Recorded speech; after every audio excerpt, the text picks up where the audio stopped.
हमारे नौजवान लड़के हैं जिन्होंने पढ़ के पोस्ट ग्रेजुएशन तक की है, लड़कों ने ला ग्रेजुएशन की है लोगों ने। तो आज वो लोग कहाँ जाएंगे?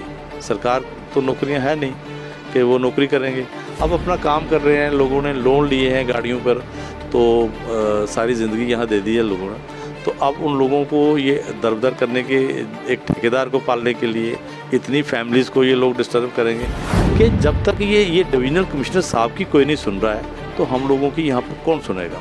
तो हमने देखा वो बजरी फेंक के और लोगों को वो दाड़े मार रहे हैं, कट लो इथों, ਤੁਹਾਨੂੰ मैं ये कर देंगा, ਤੁਹਾਨੂੰ वो कर देंगा, इतने मैं ई रिक्शा लेंगा, इतने मैं ई टैक्सी लेंगा, इतने मैं कर देंगा, थोड़ा टाइम खत्म हो गया, तुम चलो इथों।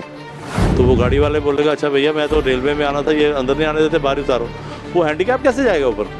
अगर वो हैंडीकैप को वहाँ पहुँचाना चाहता है तो उसको पैसे देने पड़ेंगे। और बाहर का आप देखिए कितनी बड़ी लोकेलिटी है आगे, ये जो रोड है कितना बिजी रोड है।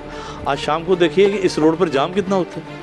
रेलवे स्टेशन के से अंदर हमने बाहर निकलना होता है तो कितना होता है, जब अंदर होता है तो कितना जाम होता है। रेलवे स्टेशन की पार्किंग को कमर्शलाइज करने के लिए और जिस तरह से इसको अब कॉन्ट्रैक्ट बेसिस पर यहाँ पर दे दिया गया है, उसके बाद हालांकि इसके लिए काफ़ी विरोध हुआ था, लेकिन अभी 1 सितंबर से यहाँ पर ये कॉन्ट्रैक्ट जो है लागू हो गया है।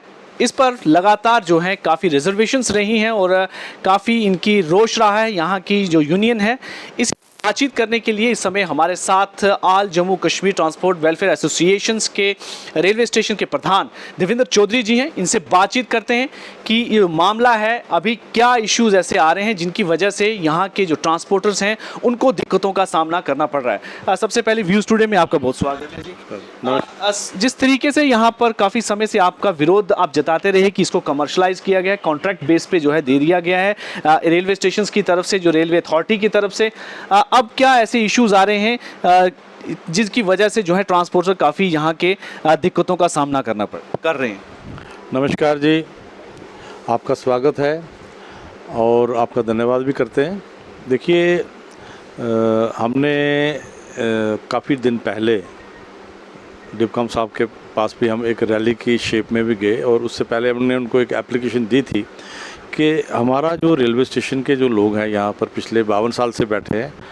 मैंने पहले भी बहुत बार अर्ज़ किया कि हम रेलवे जब पठानकोट में थी तो हम रेलवे के साथ आए हैं, रेलवे हमसे पहले नहीं आई, हम इकट्ठे आए हैं और रेल के साथ आए हैं।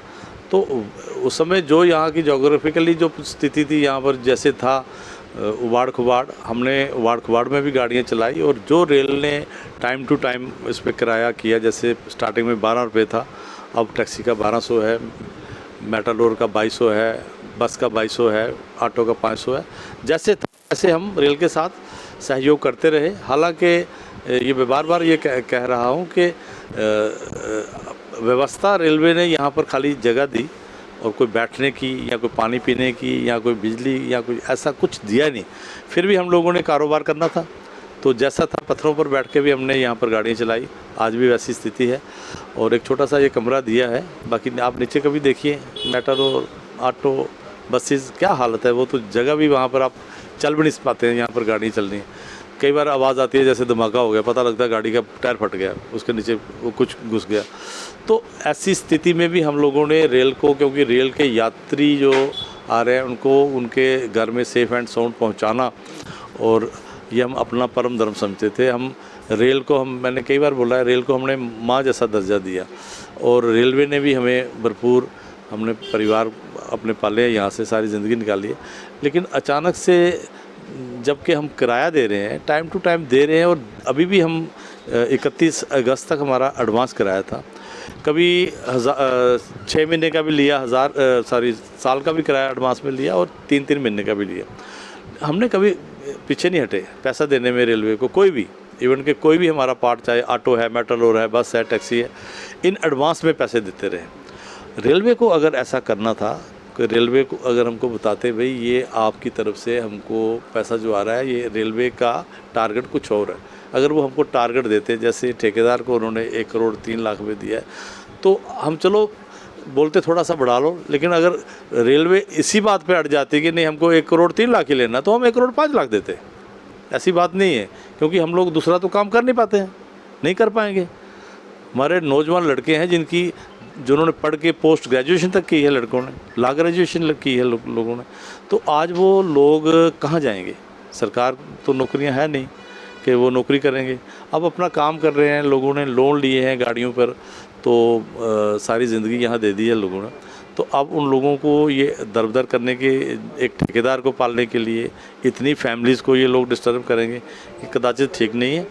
और हमने डिप्कॉम साहब को उस समय लिखा था, तो डिप्कॉम साहब ने 2 लेटर ADRM रेलवे को दिए, और एक लेटर, एक 11/8 को दिया, एक 25/8 को, और एक 30/8 को DRM फिरोजपुर को दिया। तो ये देखिए हमारी डिवीज़न के मुखिया कौन है? Divisional commissioner. डिवीज़नल कमिश्नर साहब, चाहे ये रेल का डिपार्टमेंट है, चाहे एयरपोर्ट है, चाहे कोई भी डिपार्टमेंट है, छोटे से छोटा और बड़े से बड़ा, पूरे एरिया का जो टॉप क्लास नंबर 1 ऑफिसर है वो है हमारे डिवीज़नल कमिश्नर साहब। देखिए बड़े अफसोस के साथ ये कहना पड़ रहा है, डिवीज़नल कमिश्नर की लेटर का भी इन्होंने जवाब नहीं दिया। और इसलिए हमको ये आशंका है कि जब तक ये डिवीज़नल कमिश्नर साहब की कोई नहीं सुन रहा है, तो हम लोगों की यहाँ पर कौन सुनेगा? और ठेकेदार जो है उसने किस तरह से ये अरेंज किया है, इसकी भी CBI जांच होनी चाहिए, क्योंकि कुछ लोग इसमें यहाँ के साथ लोग यहाँ पर इन्वॉल्व हैं। तो वो भी एक ज़रूरी है, हमारी पुरजोर मांग है। और हमने LG साहब के पास भी हमारी अप्रोच हुई, उन्होंने भी हमको बोला कि आप एक वो लिखत में दे दीजिए, तो हम DRM को भेजेंगे। हमने वो लिखत में भी LG साहब को पहुँचाया है, और उनकी तरफ से हुआ है नहीं हुआ मुझे अभी तक इसका कोई नोटिस नहीं आया, लेकिन हमने अपनी तरफ से कोशिश की है। और देखिए ये सब कुछ चल रहा है, इसके दौरान क्या होता है, हम अपनी इस दौड़ धूप में लगे हुए हैं कि कहाँ हम कहीं हमारी कोई सुनवाई हो। इसके दौरान क्या होता है कि 30 तारीख को वो जो ठेकेदार है वो ना आके कोई यहाँ पर एक उसके साथ उसने कुछ रखे हुए हैं, पाले हुए हैं लोगों को, चाहे उनको जो भी भाषा में आप कहना चाहें कह सकते हैं। वो यहाँ पर आते हैं, बजरी फेंकते हैं गेट के ऊपर, और वहाँ हमारा ऑटो स्टैंड है। मैं आपको ये बताना चाहता हूँ, यहाँ auto stand, taxi stand, Matador, बस का जो हमारा ये सारा ग्रुप है, मैं उनकी तरफ से प्रेसिडेंट हूँ। मैं खाली टैक्सी यूनियन का प्रेसिडेंट नहीं हूँ, सबकी तरफ से मैं प्रेसिडेंट हूँ। तो जब उन्होंने कहा कि सर ऐसा हो गया हमारे साथ, तो हम गए वहाँ पे, तो हमने देखा वो बजरी फेंक के और लोगों को वो दाड़े मार रहे हैं, कट लो इथों, ਤੁਹਾਨੂੰ मैं ये कर देंगा, ਤੁਹਾਨੂੰ वो कर देंगा, इत्थे मैं ई-रिक्शा लेंगा, इत्थे मैं ई-टैक्सी लेंगा, इत्थे मैं कर देंगा, थोड़ा टाइम खत्म हो गया, तुम चलो इथों। और वो उनको बोल रहा है जो वहाँ का प्रेसिडेंट है, तू बढ़िया गल्ला करना है, तैनू देख लेने। और ऐसा ही वातावरण जो है उन्होंने पूरे फील्ड में बनाया हुआ है हमारे यहाँ रेलवे के बाहर, क्योंकि हम तो होटलों में नहीं जा सकते ना, गरीब लोग हैं, तो रेडी फेडी पे जाते हैं, तो वहाँ पर भी यही चर्चा होती है, चौधरी को नहीं छोड़ेंगे, वो कह रहे हैं चौधरी को ये कर देंगे, वो ये कहते हैं जी बाकी जो इनके जो भी आगे हमारे आएगा उसको हम देख लेंगे। तो डर बन गया हमको। अब हम इकट्ठे हैं वो अलग बात है, लेकिन ये भी एक डर है कि अब मैं 65 साल का एक बुज़ुर्ग आदमी हूँ, एक लड़का आके मेरे को उठा के भी यहाँ से ले जाएगा तो मैं क्या करूँगा?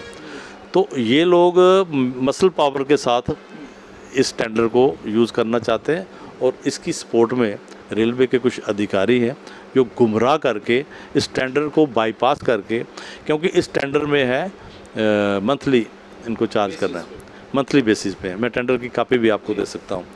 इसमें कहीं बैरियर नहीं है। बैरियर का मतलब होगा कि अगर बैरियर है, जो गाड़ी अंदर आ रही है वो पैसे देकर जाएगी, जो सवारी छोड़ने आ रहा है वो पैसे देकर जाएगा, हम लोग अंदर आएंगे पैसे दे के अंदर आएंगे। जब ये लाइन अगर ऐसा बैरियर लगता है, ये लाइन आप देख लीजिए रेलवे के बाहर 15 फुट के 20 फुट के ज़्यादा जगह नहीं है, तो अगर यहाँ पर ये गाड़ियाँ आके सुबह या दोपहर या शाम को लगती हैं, अंदर आने की कोशिश करती हैं, और ये जाम जो है ये कहाँ तक चला जाएगा? मैं कहता हूँ कि खाली रेलवे स्टेशन के अंदर जो लोग आ रहे हैं, कितने लोगों की ट्रेनें मिस हो जाएंगी। दूसरी बात ये है कि कोई अपाइज है, कोई हैंडीकैप है, कोई सोचता बंदा यार मैं अपने पैसे अंदर क्या देना, मैं यहाँ तक पहुँच गया हूँ, तो वो गाड़ी वाले बोलेगा अच्छा भैया मैं तो रेलवे में आना था, ये अंदर नहीं आने देते, बाहर उतारो। वो हैंडीकैप कैसे जाएगा ऊपर? अगर वो हैंडीकैप को वहाँ पहुँचाना चाहता है तो उसको पैसे देने पड़ेंगे। और बाहर का आप देखिए कितनी बड़ी लोकेलिटी है आगे, ये जो रोड है कितना बिजी रोड है। आज शाम को देखिए कि इस रोड पर जाम कितना होता है। रेलवे स्टेशन के से अंदर हमने बाहर निकलना होता है तो कितना होता है, जब अंदर होता है तो कितना जाम होता है। जब ये सब लोग बाहर टोल प्लाजा की तरह टोल लेकर अंदर आएंगे, दूसरा टोल बनने जा रहा है, एक टोल सरोवर में था, ये दूसरा टोल यहाँ रेलवे पे बनने जा रहा है। जब ये टोल लेकर अंदर आने की कोशिश करेंगे, कितनी बड़ी बाहर अवस्था जो है वो ख़राब हो जाएगी कि जितनी लोकेलिटी के लोग हैं यहाँ पर आने जाने वाले सब डिस्टर्ब हो जाएंगे। तो 31 को उसने बजरी फेंकी, 31 को उसने यहाँ पर वो बैरियर लगाने का सामान फेंक दिया और उसके बाद यहाँ थ्रेट कर रहा है। हमने ये 2 एप्लीकेशन एसएसपी और एसएचओ को दी हैं कि ये बंदा जो कि ठेकेदार भी नहीं है, ये कोई काली करके है लड़का, वो है, उसके साथ बंदे आते हैं, तो वो आकर यहाँ थ्रेट करता है और बताता है मेरी बहुत अप्रोच है, मैं यहाँ ये कर दूँगा, मैं यहाँ वो कर दूँगा। पता नहीं वो कौन सी अप्रोच है। अगर वो डिविजनल कमिश्नर साहब की बात को काट सकता है तो इसका मतलब उसकी अप्रोच है।